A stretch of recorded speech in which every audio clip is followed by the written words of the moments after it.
Bonjour, bienvenue à cette troisième capsule sur la puissance machine dans le cadre du cours PE2. Donc, on va voir en fait un exemple d'application pour le calcul de la puissance machine. C'est le même exemple qui est tiré des pages du Machine Winbook.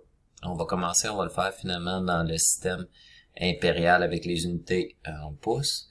Si vous désirez le regarder par la suite, la diapositive suivante, vous avez le même calcul qui est effectué dans le système international. Donc, pour commencer, on désire usiner une pièce, un arbre finalement à 41,30 avec une dureté Brinell entre 180 et 200. On utilise un tour finalement que le mode d'entraînement c'est une boîte d'engrenage, une boîte de transmission d'engrenage en tête. Donc, ça va nous permettre éventuellement d'aller regarder c'est quoi l'efficacité mécanique de ce tour-là. La vitesse de coupe, 350 pieds par minute. Une avance de 16 millièmes par révolution, puis une profondeur de coupe de 100 millièmes. Donc, premièrement, on doit aller trouver la valeur copée dans la table 1B. Donc, on a un acier 41,30, notre table 1B. On est ici, table 1B. On regarde les différents aciers. Faites attention, il y a une deuxième colonne qui poursuit ici. Donc, on a notre AISI 41,30. 180 à 200 Brinell, donc ce qu'on va aller chercher, notre copé, va être de 0,62. Donc quand on revient ici en bas, on a notre valeur de copé 0,62. C, 0,94, donc C qui est notre facteur de correction au niveau de notre avance. Donc notre avance est de 16 millièmes par révolution. On va aller voir en la table 2 ce que ça nous donne. Donc 16 millièmes, on continue le feed, j'ai 15 et j'ai 18. Donc on va être entre 1.15. Attends un petit peu. Ah, ça je suis en millimètres. Donc je reviens, j'efface ça. Faire attention ici, on coupe le tableau en deux, donc en pouces, on continue. Ici, je vais aller chercher mon 16 millièmes, donc qui me donne 0.94 au niveau de mon facteur C. C'est bien ce qu'on a ici. C, 0.94. Notre facteur W par rapport à l'usure de l'outil. Fait qu'ici, est-ce qu'on parle de quel va être le type de finition?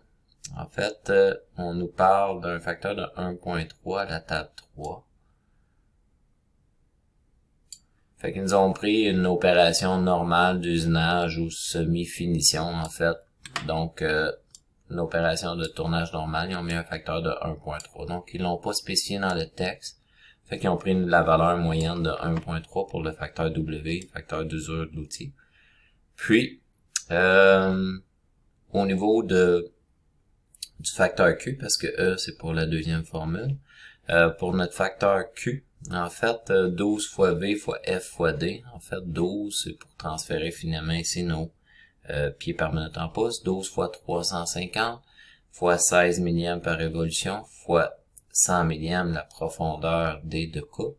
Donc, notre taux d'enlèvement de matière est de 6,72 pouces cubes par minute.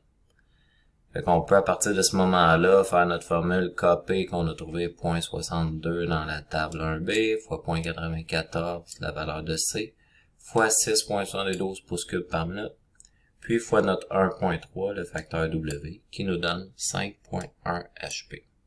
Donc ça c'est la puissance requise à l'outil de coupe. La puissance machine maintenant en fonction de l'efficacité de la machine, on peut aller trouver notre efficacité à la table 4. Fait qu'à la table 4, ce qu'on a finalement ici, donc pour Gear Head Drive, finalement, le type de tour qu'on avait, eux, ils nous donnent entre 0.7 et 0.8. Dans ce problème-là, ils ont sélectionné la valeur de 0.8 dans le calcul. Donc, ils ont fait 5 HP, la puissance, ils auraient pu faire de 5.1, divisé par 0.8 ou 80% d'efficacité. Donc, la puissance machine, j'ai besoin d'un tour qui a au moins 6.4 HP pour faire cette opération-là. Donc, ça complète le premier exercice. Je vous invite finalement à regarder les deux qui suivent ici.